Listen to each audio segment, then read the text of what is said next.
Dear clients, colleagues, industry professionals, members of the media, ladies and gentlemen. My name is Alexander Burgansky and I'm Head of Oil and Gas Research at Renaissance Capital. I would like to extend my warm welcome to Renaissance Capital's 24th Annual Investor Conference, which this year takes place in a virtual format. It gives me great pleasure to open this afternoon's session with Bob Dudley.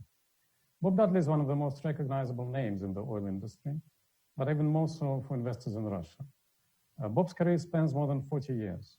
He joined Amoco as a chemical engineer in 1979, stayed on with the company when it was acquired by BP in 1998, and went to become the CEO of BP in 2010, a role which he continued until he retired earlier this year. During his career, Bob spent a lot of time in Russia, first as the business development role for Amoco in the mid-90s, and then as president and CEO of Team KBP between 2003 and 2008. Bob remains very actively involved with the industry. He has many titles, of which I would name just two. He's member of the board of directors of Rosneft and chairman of the CEO steering committee of the Oil and Gas Climate Initiative, OGCI. Bob, welcome to our conference. Thank you, Alex. Good to be here. Great to be here. Good to be back at a RenCap conference because I used to speak at many of them over the 24, I think. That's right. Before we start our discussion, I would like to announce that there is a facility to send in comments and questions, which I can see on my screen here. And time permitting, we will try to take a few questions from the audience. But I would like to start our conversation with the assessment of the current state of the oil and gas industry. I recently read a McKinsey report, which claimed that the global oil industry is in trouble. Even before the oil price collapse over the past 3 months, they claim the oil industry suffers from a combination of rising costs and growing oversupply, both of which drivers have led to inferior shareholder returns over the past 10 years. Global response to COVID-19 has further exacerbated the outlook. Bob, do you agree with this assessment? Is the oil industry in trouble? Well, I haven't read the report, Alex. McKinsey's a great company. There are many industries in trouble right now. I think you feel it across everything. So oil and gas is one of those, the energy industry broadly. There's a unique set of things coming together there, not only the last decade, the ups and downs of the price swings, the timing of investments, but the virus has affected everything. And unusually, I'd say, normally, in, say, an integrated oil and gas company that produces oil and gas and also sells products, refines it. Normally, when one's up, the other's down. And this time, because of demand, everything is down. I don't think it's permanent, but the industry has that. Plus, it has certain climate pressures and political pressures on it. So this is a time, I think, that we will see a transition happening in our industry, but it's going to be around for decades. Yeah, but the troubles have been coming, or the difficulties in the industry have been coming for some time. So many oil and gas companies, not all, but quite a few, have been operating at costs exceeding the oil and gas prices. Many companies managed to survive because they had access to cheap financing, and some were depleting the reserves. The current reserve lives for some companies have declined substantially over the past 10 years. The concept that oil and gas prices should reflect long-run marginal production costs has remained a concept for the past few years, and particularly in the case of natural gas and LNG. But the laws of economics state that this cannot last forever. So where do you think we are in the current cycle, and how long will it take until the oil and gas prices reflect their true production costs? Well, there's a lot in your question there. I think if you go back to the beginning of the decade, this decade, it came through really into the last decade. We were up at $147 a barrel. You had the Great Recession. It dropped down to $37 a barrel, then came back up very quickly. And companies really invested heavily in what I would call the $100 period of the last decade. With that came a loss of confidence of investors, because while the price was high, massive investments were being made in projects that were usually over budget and not on time, and they were late. And so investors would say to the industry, well, you're just burning capital. So then a period of discipline did come back to the industry, and then the prices dropped again in the middle of the decade, and of course had to struggle through that. So I think the oil and gas industry in many ways began to lose the confidence of investors and how it used its capital. And I think it was getting back to the point where there was confidence. I think the U.S. shales, when you talk about running it higher than the marginal cost of production, I think that's a separate topic that has separate investment characteristics that are probably different than much of the global oil and gas industry, IOCs or NOCs. So I think, maybe we'll talk a little bit about the two of those later, because I think they are different. The industry clearly has to get its break-even costs down, I think, below 40 consistently, and then be very, very selective about its investments. And then you have the climate pressures on it, which will also change how these companies are investing in the future. But it doesn't have the confidence. I think the S&P, if you look at that, so it used to be 15, 20, 25%, the S&P at some points for energy, and I think it's 6% today. So it's an industry that has several big challenges to work through. Yes, now I would like to ask a few more questions on that regard, and so we'll talk about those issues. But before we start, so you mentioned 40 as sort of the marginal cost that the oil companies need to strive to get to. We recently looked at the cost structure of the international oil supermajors, so the companies like BP, Shell, Exxon, Chevron, and we looked at the all-in cost of the past 10 years, assuming 100% reserve replacement rates, but taking no return on capital into account. And all of those costs together, they averaged about $58 per barrel over the past 10 years, which actually, ironically, is not very different from the average oil price over the same period of time. Some companies have shown positive free cash flow because they were able to run down the reserves. For some companies, the mix was more positive. And so the picture for individual companies is more different. But on average, that was the cost of the previous 10 years. Looking into the next 10-year period, do you think that will be higher or lower than $58? Well, I think it has to be lower. And if you look at the last decade, there's probably 4 of those years, prices over $100 a barrel, and other periods where it was much lower, down in the 30s and 40s. So you have a big mixture there. Going forward, there's no question that companies should plan their capital at much lower than the $50 plus figure that you mentioned. Some companies have done that. And again, some of the upstream and downstream companies do offset each other. It's not happening now. I can think of BP in the last decade when the prices were dropped from $115 a barrel to 27 there very shortly. Suddenly the downstream actually generated all the profit and paid the dividend. So you have different characteristics of the companies, as you mentioned. But going forward, not only the pressures of what will be climate pressures on the companies and how they carefully invest and their investors view it. The shales have a very different characteristic as well, but everybody's going to have to bring these break-even numbers down.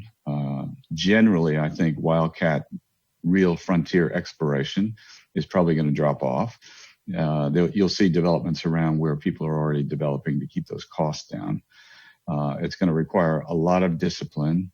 And I think, as you mentioned, the IOCs and the NOCs have slightly different pressures on them on how they spend that money. But as you said, it's always going to come down to the fundamental economics. There's always a little bit of sentiment in the oil markets, but in the end, fundamental economics will drive this, and those companies who don't do it won't survive. And I think we're going to enter into an interesting period in the next decade, including some consolidation, particularly, I think, in the U.S. Unconventionals. There's also an issue of stranded assets in the industry. So your successor at BP has suggested writing off $17.5 billion of assets following the revision of the long-term oil price assumption. And so if we're looking at the combination of climate change issues plus innovation, maybe falling prices of alternate fuels, new battery technologies, etc., do these factors mean that producer countries are incentivized to get as much oil out of the ground now and sell it even at relatively low prices rather than smooth production over the 20, 50 years by when demand may longer be there. Is that also an issue in driving the oil prices today? Well, I think different companies, again, will manage it differently. It is generally right that the marginal cost of production will set the price of any commodity, whether it's steel or copper. And we're, of course, in an oversupply position today. But that fundamental economics that you were talking about means that the lowest cost of production, those companies who can do that, and that includes countries like Saudi Arabia, the UAE, Kuwait, some of the big OPEC countries, and including Russia, have some of the lowest cost of production. So if you play that out in time in a world that will need all forms of energy, there's an advantage there, assuming the taxes don't overtake those costs, and make sure there's an advantage there. So it's lowest cost of production and it's taxation that will determine, I think, the winners in the long term and those that shut down. There's always been stranded assets in really any commodity. There are assets that are there that can't be developed. It doesn't matter whether it's a natural gas field or some of the mining things become stranded because people are doing it with lower cost of production elsewhere. So there's nothing new about stranded assets, and that'll always continue to happen. You mentioned the reserves. Reserves, of course, is very different than resources. The resource base is much larger than reserves. And they are about the same at the end of this decade as they were at the beginning of the decade before.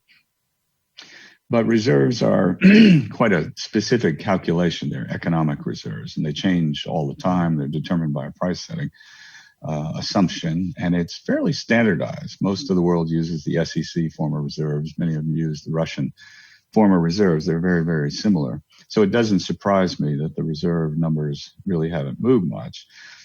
And at least at companies, big IOCs, they don't want to have very big reserves to production numbers, RP ratios. You really want that only 10 to 15 years where you can deplete your reserves. And if you build up big ones, you're exactly right. They may stay in the ground.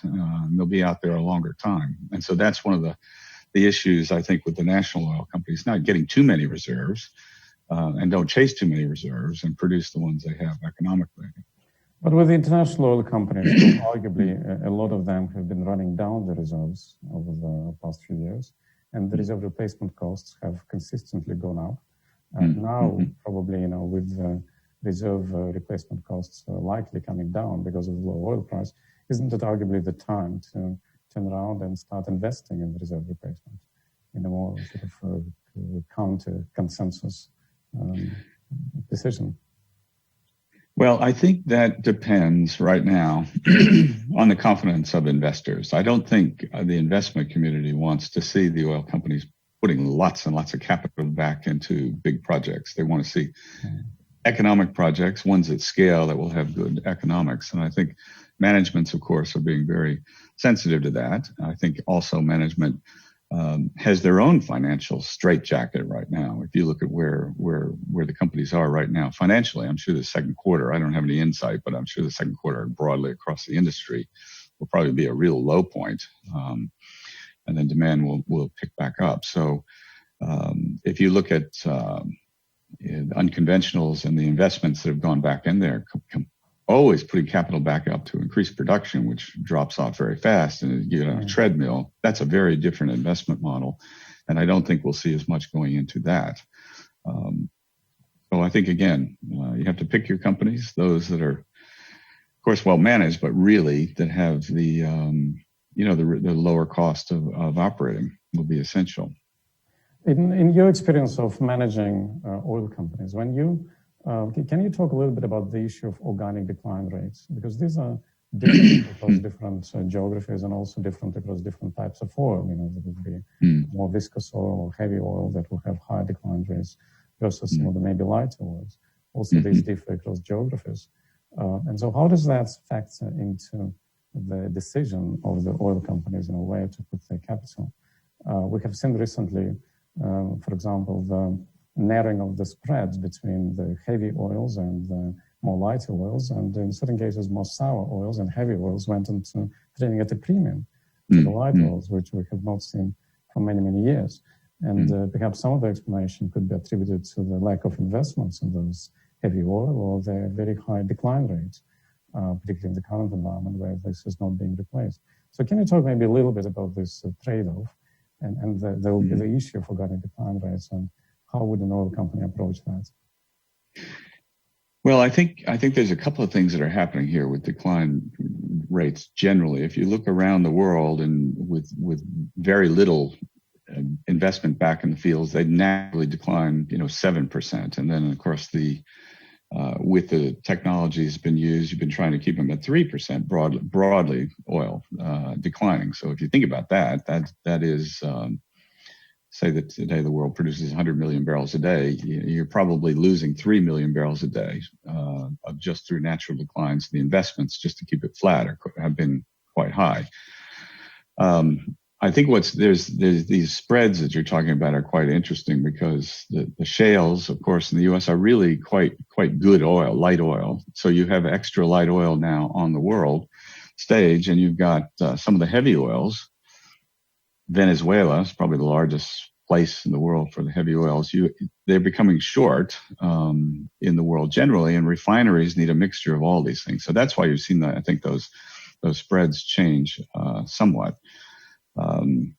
Managing an oil company, what you are really the best investments you can make, and thinking about just oil production, is to put the investments in that manage your decline to the lowest point that you can get it. So you want to invest in technologies that will allow your decline rates to stay as flat. That is absolutely the best marginal investment you can make. So that's what I think both technology focus will be, and with companies is trying to minimize that decline rate. Some oils, like the shales, for example, it's not everywhere the same in the shales. There are good spots in the shales, but generally those investments decline very fast. So you have to keep running very hard. But Russia is a place, for example, that the decline rates are not that low. The later life fields, and there's a lot of it, can be maintained with a lower decline rate.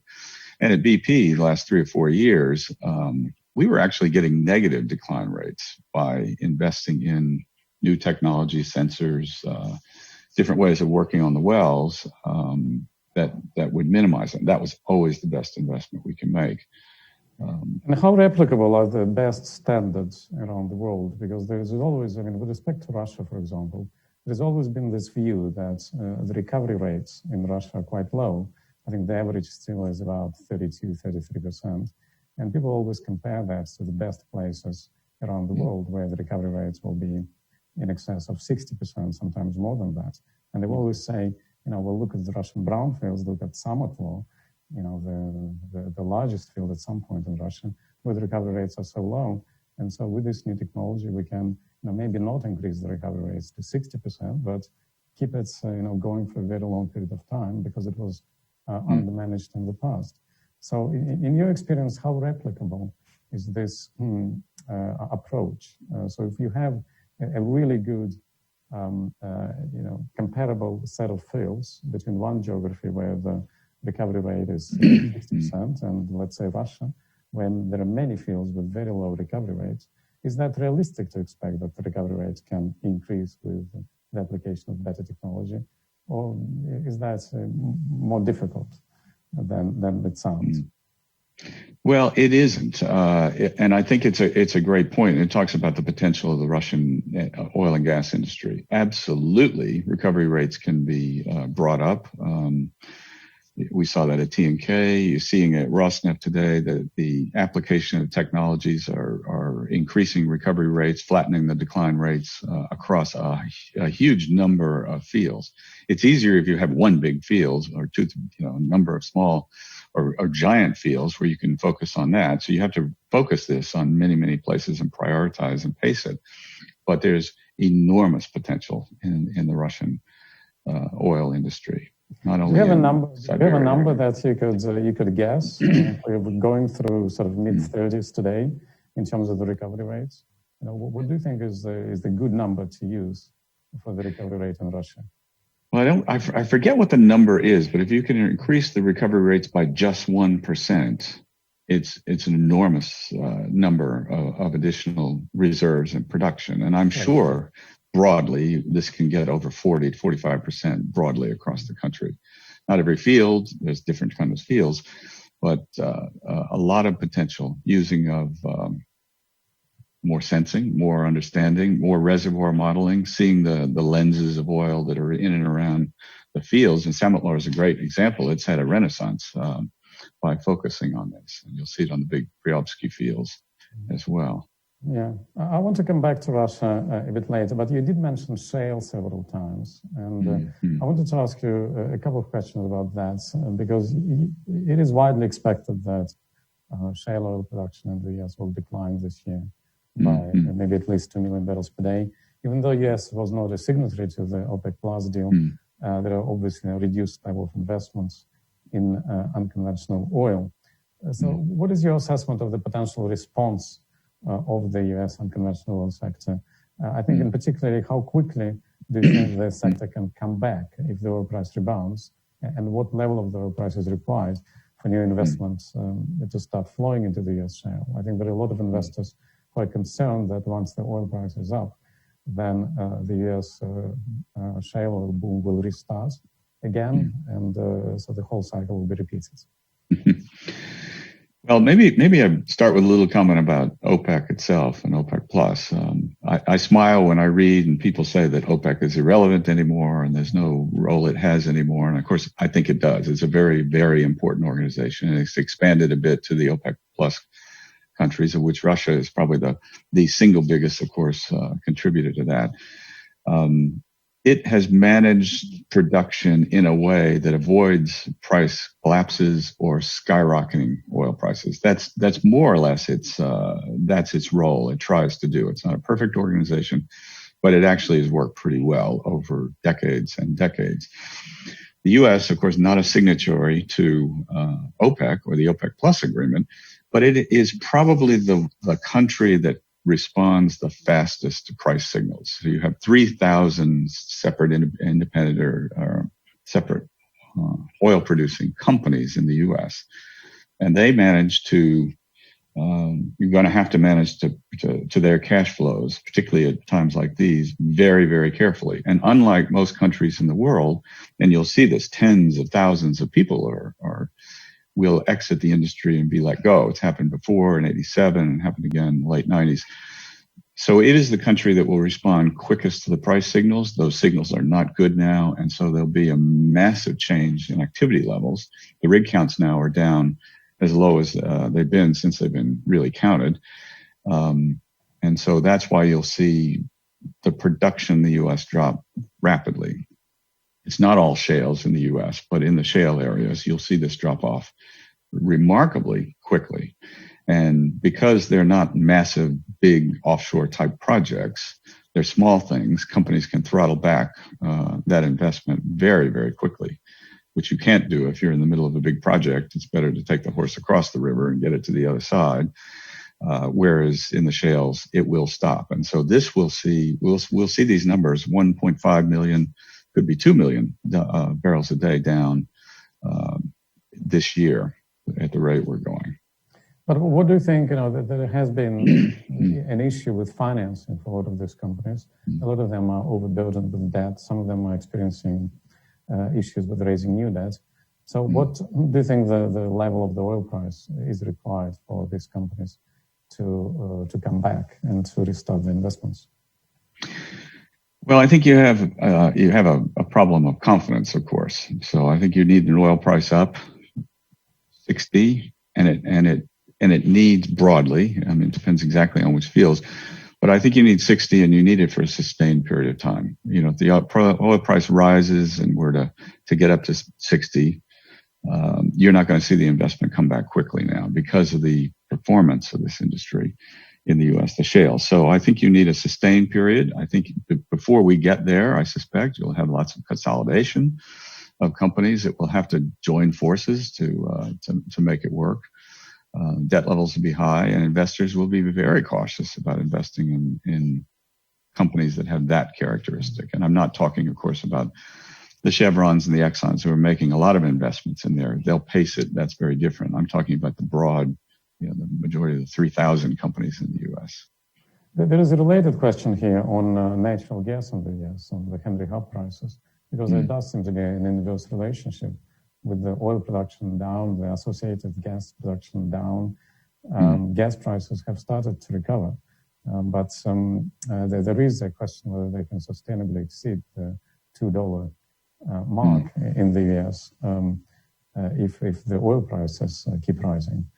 Do you have any views on sort of the marginal production costs and the adequate price level for the natural gas in the US, and how that relationship, if you can maybe talk a little bit about that relationship between the gas production and the oil output in the US, and how one influences the other?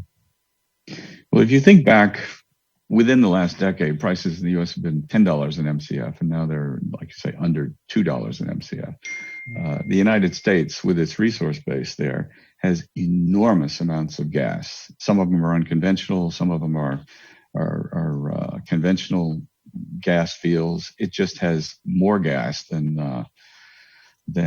I think we really know. And of course, the associated gas with the shales brings more on. I think that what will drive the price in the U.S. is if it begins to use this gas in manufacturing processes. It's certainly displacing coal out of the power mix, but it's still, there's so much of it. And I think you've seen the U.S. Try to generate an LNG business, which is hard right now. But unless there's somewhere for that gas to go, either in manufacturing or in along with renewables and power to a greater degree, and an LNG business, I think you're going to see relatively low prices sustained for quite a bit of time. Okay, well, you mentioned the OPEC Plus and the more generally the OPEC Plus. When we look at the May production statistics, it shows that some participating countries have seen less compliance than others. And in particular, those countries that have a more diversified base of oil producers, including international oil companies such as BP or other supermajors, they have found it more difficult to reduce output. So I have two questions in this respect. So first of all, do you believe that such a wide agreement can be successful, particularly this one that runs until April, I think, 2022? So it's not only very wide and broad, but it's also a very long agreement. And also, how can some of these governments in places like Angola or Nigeria or Iraq persuade international oil companies to cut production to comply with the deal? Well, it's a great question. It's very complex, and I think the IOC participation in some of the contracts probably do limit some of the reductions. I think probably a greater issue is the ability of the countries themselves to comply with agreements. Some of them have their own forces and pressures on them. You have some, interesting mix of countries involved with that as well. You've got Iraq and Iran that have their own special pressures on them for complying. But generally, it's not a perfect agreement, but generally those numbers are heading in the direction of compliance. You have a huge difference, for example, between Saudi Arabia, who has large fields, who can just throttle them back. You have Russia, which has thousands and thousands of fields, including with weather effects. It's different. You shut a well in Russia at the wrong time, or a low rate well, and there are many, many of them, the wells may not come back. So the forces at work that companies and countries have to work with are quite something. And the IOCs are, in fact, affected by some of the reductions, depending on the form of the contract and where they are. So it's a mixture, but in my view, the big countries, the Saudi Arabia, the Russia, the UAE, Kuwait, for example, are sort of the bedrocks of this. And then most of the countries go along with that. And there's some on the fringe that have more difficulty with it. But I have no doubt, and I think they did have a little bit of a spat in March, probably at exactly the wrong time to drive the price down so far. But I think they sort of stepped back from that and are a little bit more organized about it. And I think that's good for the world to have an oil price bounded. I've always said 55 to 65 is probably consuming countries can withstand that, and producing countries, it's okay, and it's a right balance. If it gets outside of those ranges, you've got problems. If it goes up higher, the consuming countries, it really hurts countries like India and Turkey really become affected by that. Low prices, of course, the energy producers really are affected by it. So there's some balance in there that I think, which is what OPEC tries to keep it. And companies have to manage, I think, to be within that balance and lower if they're going to be profitable going forward. And that I'm ignoring the regulatory things and the political pressures that will happen with climate, which is another factor on all this. But do you think more generally the international oil companies will support the actions by those individual countries to cut output? Is that, do you think, an agenda that is broadly supported by the industry as well? Well, I think they have to go along with it in certain countries. I don't think you will see, a BP or a Shell or an Exxon voluntarily throttling back their production, because that is definitely not in the interest of the shareholders. But the reality is, in some of the places they work, where they steward some of the national resources for governments, they have to respond in some cases around the world. But you'll never see that in the UK or the Gulf of Mexico or the US. Right. I want to continue on a topic that you mentioned, and that's the topic of climate. You're the chairman of the Oil and Gas Climate Initiative CEO Steering Committee. And in your former role as CEO of BP, you have been very active in pioneering climate change and environmental responsibility in the oil industry. So can you please share with us your personal views on climate change and how the environment may have evolved over the past few years? Perhaps for some people in the audience who may not know this, BP was in many ways a pioneer of climate issues in the oil industry. And I remember Lord Brown being extremely visionary and creating the Beyond Petroleum initiative at BP.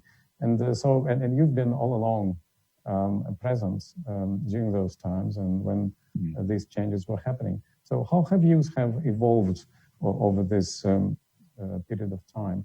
Do you think the current pace of response is necessary, is adequate? Do you think there needs to be more or less to respond to these climate changes? And again, how that has changed over the past few years, in your opinion? Well, it certainly has evolved over time, and you're right. BP was sort of went out on the Beyond Petroleum. In fact, Lord Brown asked me to run the alternative energy business, wind and solar and hydrogen, back in the early part of the 2000 timeframe. And strategically, that was done with a belief by the company that policies and governments and the public would respond and realize that cleaner forms of energy were going to be required. It was ahead of its time because actually the economics didn't work out, which is, like you said earlier, in the end, economics really matter. So it had to step back from that. And now it's gone back into it over the last 5 to 10 years quite heavily in all kinds of innovative things. And not just BP. Many of the companies are doing this. So the companies are searching all the time for good economic investments in renewable energy. Are they doing enough? Well, shareholders are quite influential on this. Some shareholders say, we want you to become a renewable company, but they also want the dividends and the cash flow. And so you've got to be really careful about moving too far on that to keep shareholders satisfied. There are some shareholders that say to the companies, actually, we don't want you to do that. You stick to what you do well. If we want to invest in wind and solar, we'll do that. So you always have a wide spectrum of advice from shareholders. Try to get it right. This is clearly, climate change is real. There's no question about it. The single thing, make it simple, that tells me it's real. If you look at from 1960 onwards, flat lines out, and then steadily CO2 rises. Every year, CO2 emissions are rising in the atmosphere. So the companies have to realize they're part of this, respond. Government policy, you can feel it around the world. It's building. There's more and more attention to this by politicians and other things. The energy complex of the world is so vast and large that this is not going to be an overnight solution. So we need to move in that. The world needs all forms of energy. My view is it can't be a race just to renewables. It has to be a race to reduce emissions. The best thing the oil and gas industry can do, aside from efficiency and using energy more efficiently, just like population, people, is to work on detecting and eliminating methane or methane leakage into the atmosphere. It's a greenhouse gas, but the technologies now, there's going to be nowhere to hide with satellites and drones and all the technologies that are coming to identify that. Natural gas has half the CO2 of coal.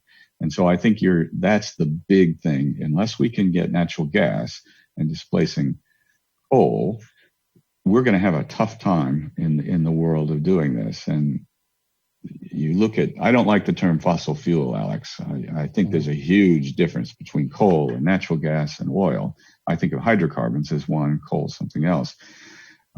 That to me is the way we can make the biggest advance. Everyone wants more renewables. That they're clean fuel. I think renewables combined with natural gas has got to be the system that moves the dial. You use as much renewables as you can, but you back it up with natural gas in the pipeline when you need it for power and heat. Has got to be, I think, the solutions here. So lots of pressure on the industry. I mean, many of you investors are thinking about ESG investors, companies, and I know with Rosneft, who are very conscious of this and now trying to setting a baseline in its own methane emissions and its own efficiencies and setting targets and reducing it. The carbon footprint, someone told me this, I'm not quite sure, but the carbon footprint of Rosneft is actually lower than BP's, given the mix of its kind of investments. I can't verify that yet. But there's a new consciousness now, I think, with national oil companies that might not have been there 5-10 years ago as well. So the industry knows it has to respond. It needs to provide cheap, affordable energy. The world will need that. I think there'll be 2 billion more people on the planet by 2040. So eliminating oil and gas is probably, it's just unrealistic.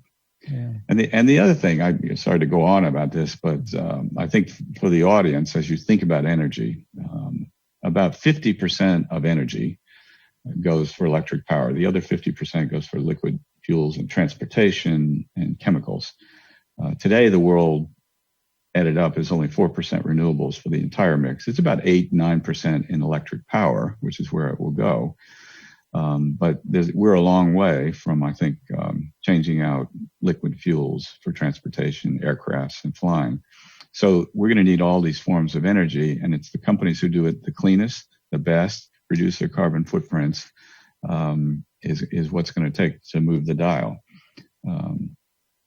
The political debate is quite something because I think people think this is going to be easier than it really is, and they can just demand it. And I think, this will require trillions and trillions and trillions of investment to change the whole energy mix. The faster we do it, the better. Companies who don't, people will not invest in them. And, they'll have difficulty attracting shareholders.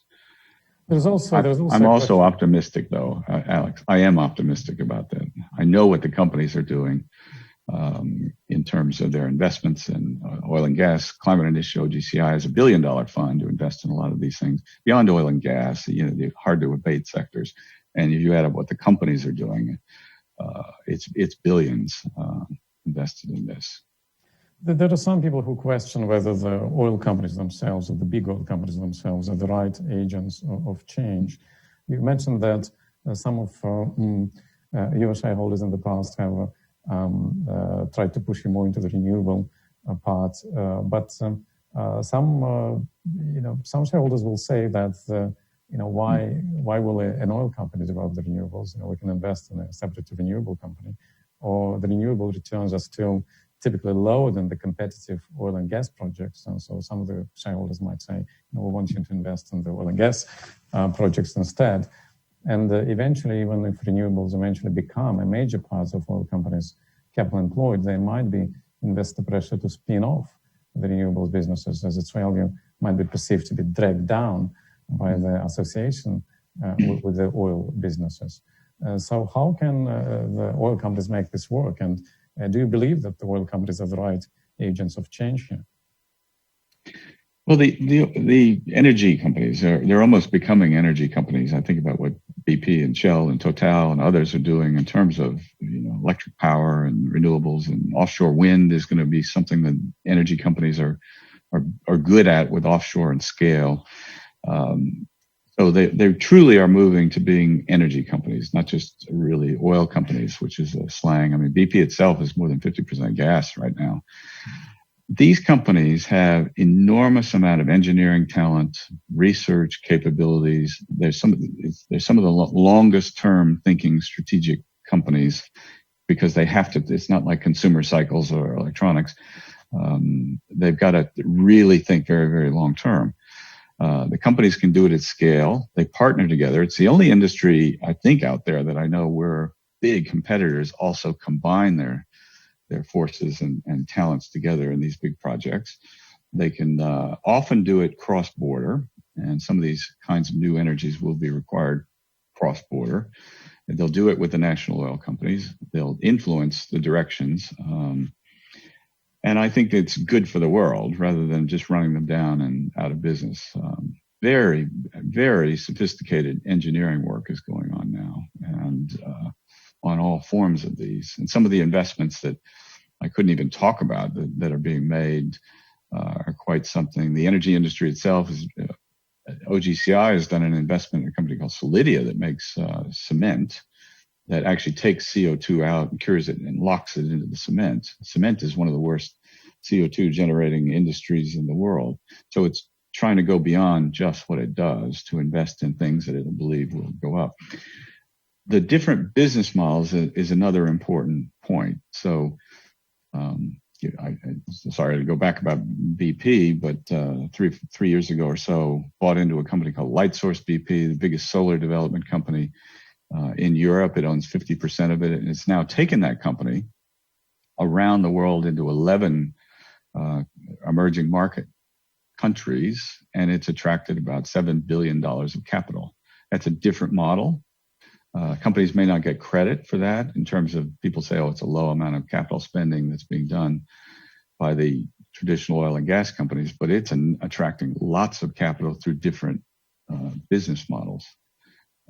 So spin-offs might be the pressure down the road. I think companies will do it depending on how they see the potential future of it. I would like to move on to the topic of Russia, which is very fitting for this conference. I was listening to one of your recent interviews where you were asked to name some of your proudest achievements in your career, and you talked there about Russia, and you talked about BP's investments in Russia and your career and personal experience in the country. You started in Russia in the 1990s with Amoco. Then I think you spent 5 or 6 years as the CEO of Team KBP. And now you're back in your role as a member of the board of directors of Rosneft. So in your experience, how has Russia changed in this past 30 years? Well, for those of your investors who travel there and been there, you can see this unbelievable change that's happened over really 20 years, 30 years, a remarkable change. And if I could make one personal observation about living there, and then maybe one on the oil and gas industry. I did live there in the 90s. It was a very tough time. I think it's fair to say it felt unstable. Currencies were moving around, hyperinflation. It was quite remarkable. The country was really trying to organize itself into a more free market economy. The energy industry itself broke up the production associations and created 6, 7 really big companies that competed. And I came back in the 2000s with TNKBP. And I was there during a period that actually I felt a little more settled. There was a little bit more law and order, I would say, and the prosperity and organization in terms of building infrastructure really struck me during that decade. And I've since gone back a lot. The oil and gas, and everyone should go. Anyone who hasn't been to Moscow, St. Petersburg, you have no idea until you see it. It's one thing to hear about it, but it's probably not your perceptions. I mean, these are wonderful cities, and there's others across Russia. In the industry itself, and then in the 90s, production was falling, 7 million barrels a day, 6 million barrels a day. Infrastructure needed work everywhere.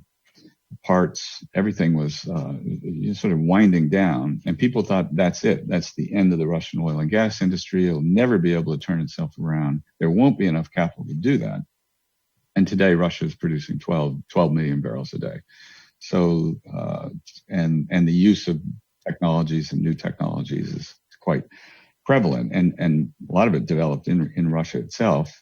There's sanctions issues on technology, whatever, but it still continues to do really well. And I think that's a remarkable sort of achievement, having seen that 30 years. And Alex, you've probably seen a lot of this as well.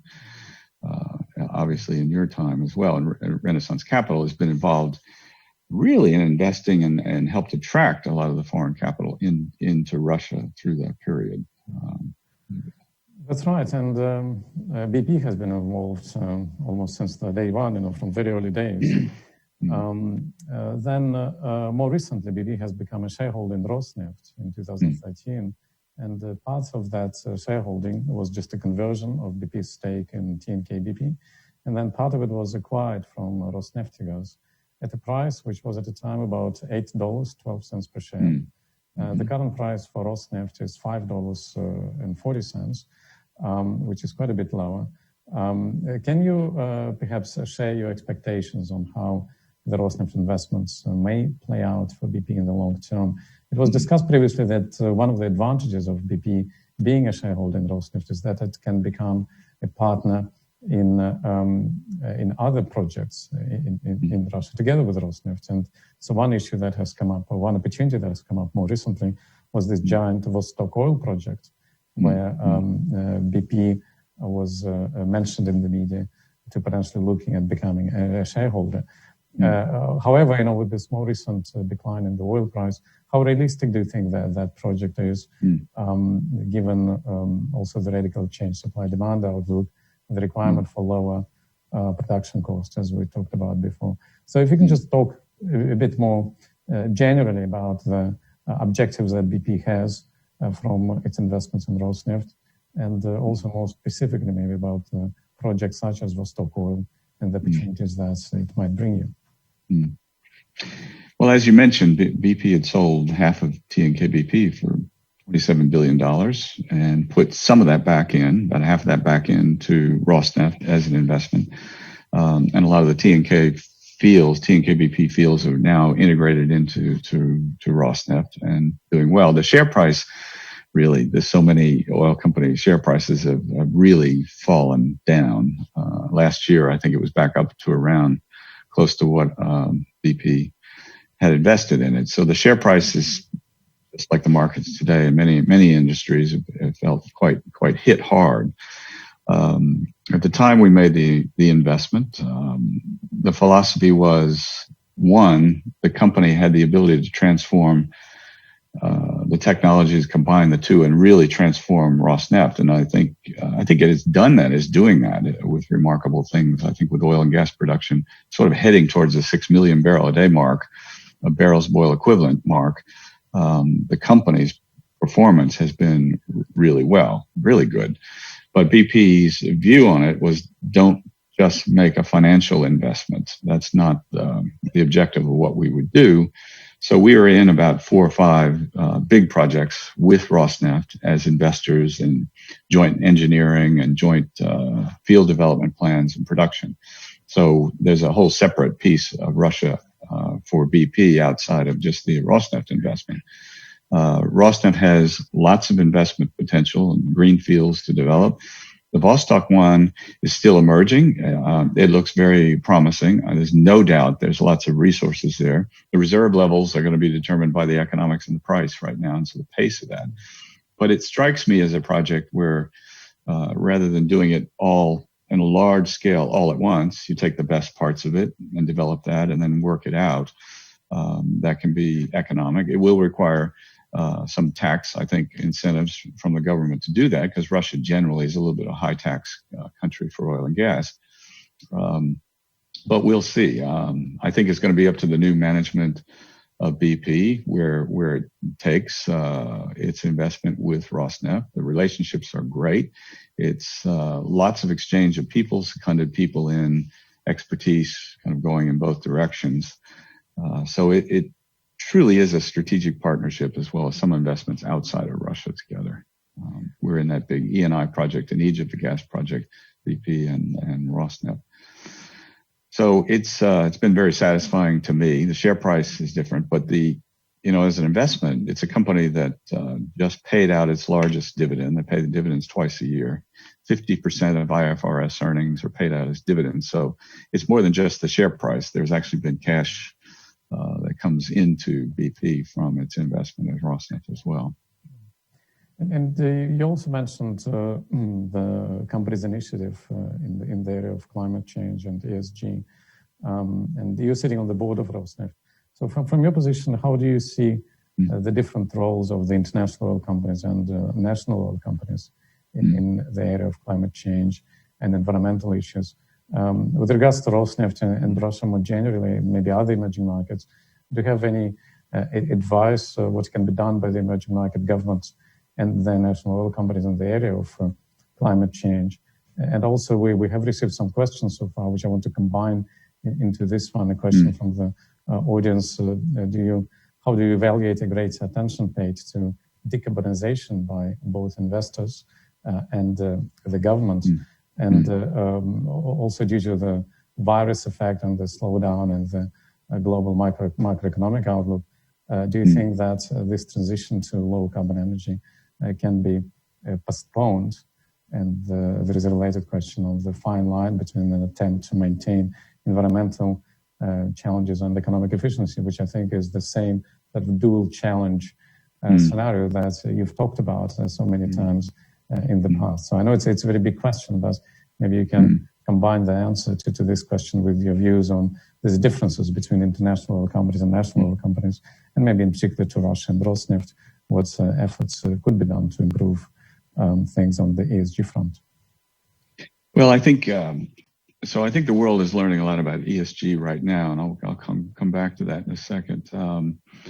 First, with Rosneft, I've seen a tremendous difference in the last 7 years. I think about 5 years ago, finding the baseline on reducing flaring, stopping flaring, methane detection, getting that baseline and then measuring it and bringing it down, along with safety, general environmental inspection of pipelines and all the things that improve an environmental record, have just continued to rise up in terms of what the company focuses on, as well as attention at the board level and some of the board committee levels, and expertise coming in from abroad. It realizes it has international shareholders as well. It's taken a while to sort of understand ESG, to be honest. I think some of the national oil companies, ESG, which means environmental, social, and governance, contacted a lot, surveys. You could fill out 150 surveys a year by the different groups that are sending things.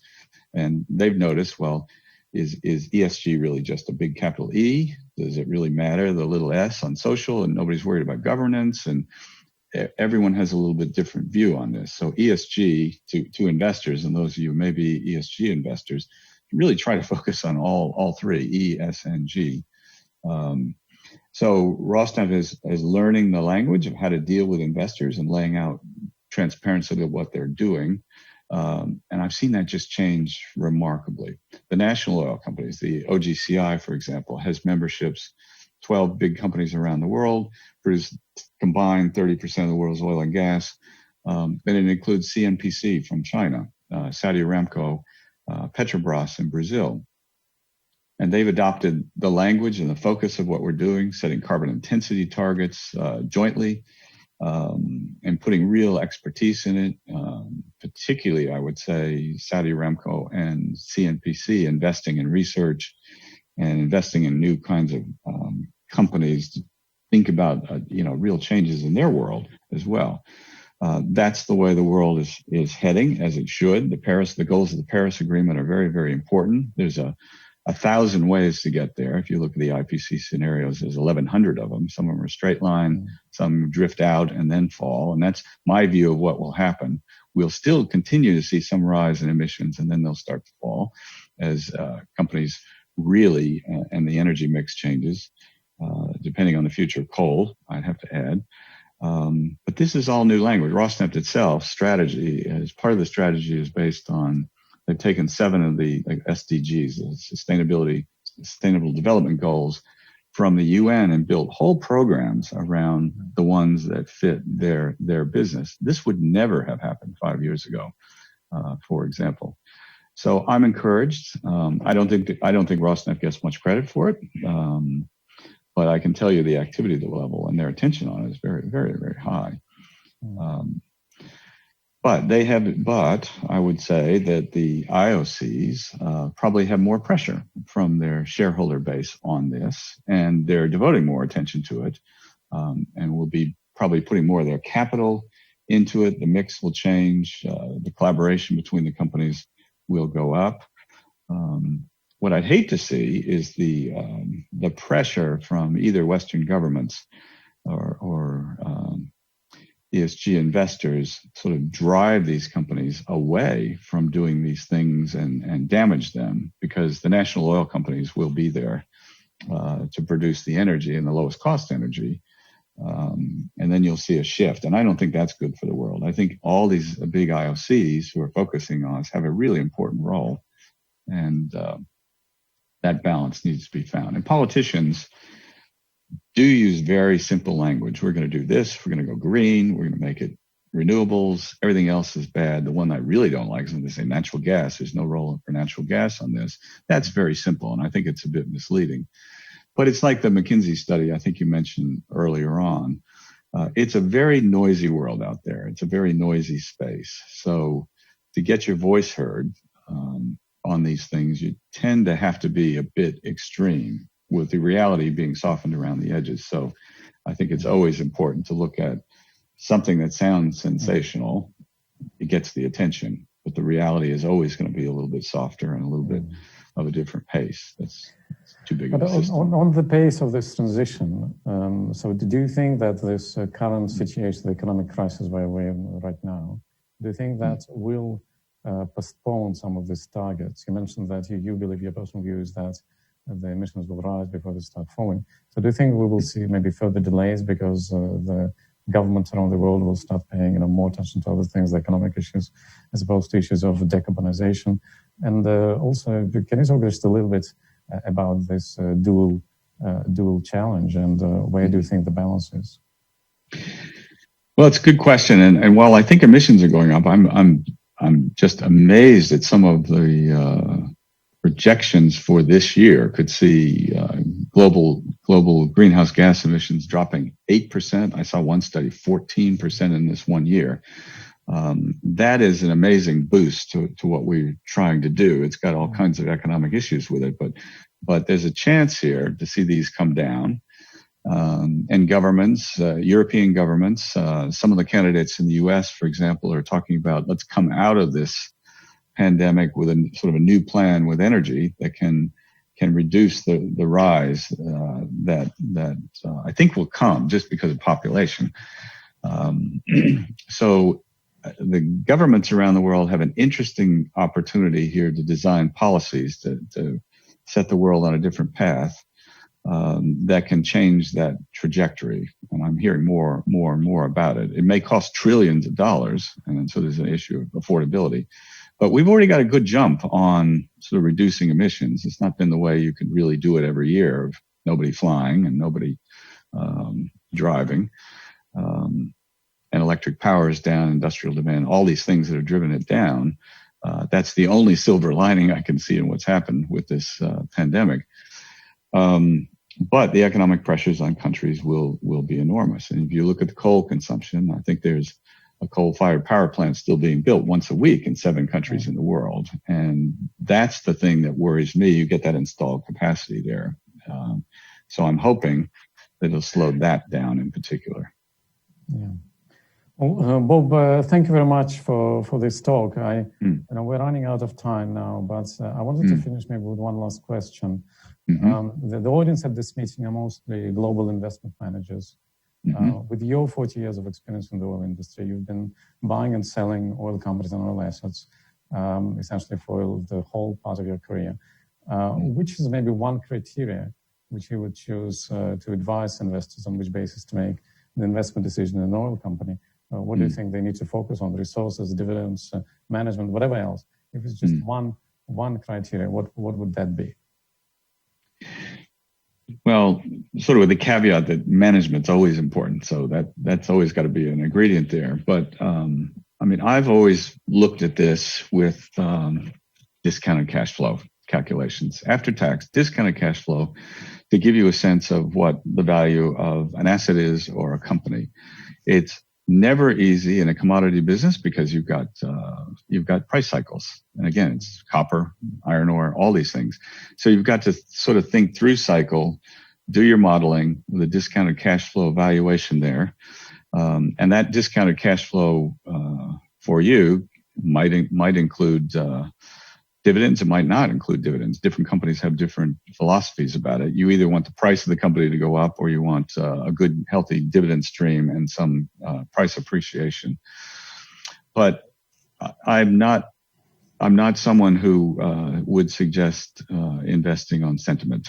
I think, as you said earlier, you always come back to the fundamental economics of these, and I'm still a discounted cash flow person.